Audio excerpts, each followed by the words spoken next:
So, smartphone, vulnerable phone. Smartwatch is a vulnerable watch. Smart cars, smart city, smart grid. Smart projectors. Smart projectors. Oh, I see. Yeah. That's what you were trying to say. Thank you. It's a very good example. So when we think about how everything is going online and everything becomes hackable, yes, it is a very pessimistic thing to say that just because we are adding more features and more connectivity to our devices, they will become vulnerable or they will become hackable. But it's also true. Like if you think about a smart watch, and then you think about a traditional wristwatch that you have to wind, how do you hack that windable wristwatch? Well, you don't. Obviously, there's nothing to hack. But when you connect things to the internet, they become, at least in theory, hackable. This is the revolution which is happening right now. And one of the reasons why all these devices are going to go online is that consumers want smart devices. But then there is another reason. And that has everything to do with the saying we all know, which is that data is the new oil. Data is the new oil. Well, it's not just us who has heard this mantra, how data is so valuable now. It's also the decision makers in companies that build appliances to our homes. You know, companies which build fridges and microwave ovens. The leadership teams of those companies have gone to Gartner briefings where they've been told that data is the new oil. Then they come back to the office and they speak to their engineers. Hey, data is the new oil. How do we get some of that data? And their engineers will tell them that, well, we have these smart devices, like smart fridges, and they tell us a lot of information about where they are, how they are being used. We know where our customers are because they're calling home. And then these leadership team members will tell them that, excellent, let's put those IoT chips in all devices, not just in the smart devices, let's put them in every single one of them. And the engineers will tell them that we can't. We wish we could, but we can't because it's too expensive. Because a microwave oven costs 50 euros, an IoT chipset costs 10 euros. We can't do that. Not yet. But in 10 years' time, they can.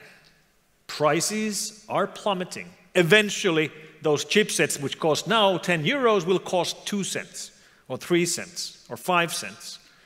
Maybe I should try reconnecting. I'm trying to reconnect this? No? Don't reconnect is the word. I won't. Cool. Nevertheless, things are going online. And this is sort of like the reverse of Moore's law. Moore's law, which for 40 years has been telling us that computing power roughly doubles every 18 months.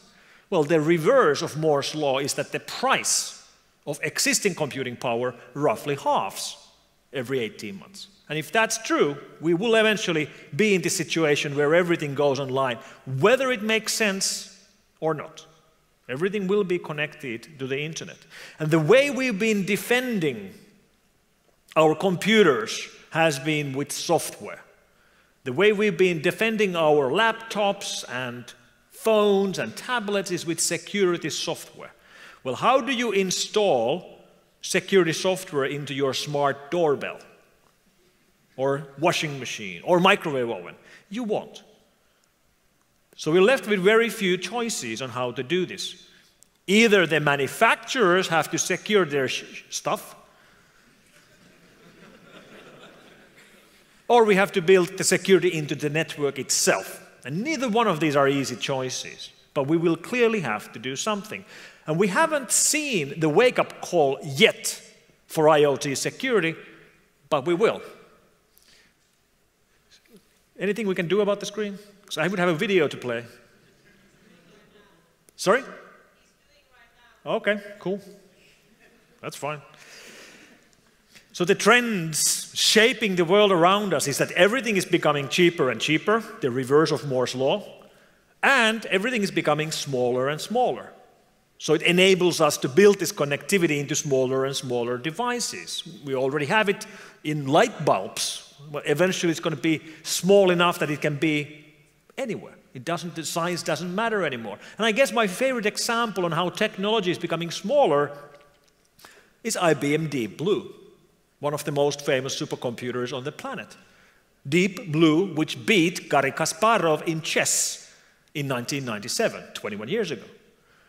Garry Kasparov, the world's best chess player, first beat Deep Blue, and then the next year it lost to Deep Blue because they increased the computing power of Deep Blue to amazing 11 gigaflops, 10-fold increase, and then it beat the best chess player on the planet. IBM Deep Blue was 2.5 meters high. It ran on its own diesel generator. And 11 gigaflops sounds mighty impressive until you realize that this is roughly 20 times faster. 20 times. So we all have a supercomputer in our pocket. We all have a computer in our pockets which can beat 20 of the world's best chess players at the same time, and it doesn't run on a diesel generator, it runs on a battery. I mean, this is what happens in 20 years. Now imagine what's going to happen in the next 20 years. If the 2.5 meter high supercomputer is this small, how small will this be in 20 years?